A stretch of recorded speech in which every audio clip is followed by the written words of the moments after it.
Thanks, Scott. This is Charlie Padron reporting live for Freelance, Connecticut. We're here in the heart of the blizzard hitting Bristol at this time. We've been getting heavy snowfall for about the last 3 hours and wind gusts up to 35 to 55 miles per hour. We haven't lost power yet, but things have not been looking that great. Let's take a look outside, and as you can see, we've had about 12 to 14 inches of snowfall drop on us here in Bristol, and yet we're maintaining ourselves very positive.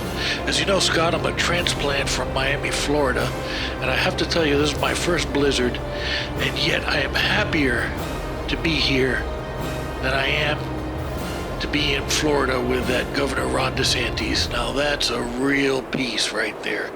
I'd rather deal with 12 inches of snow than 6 feet of douche.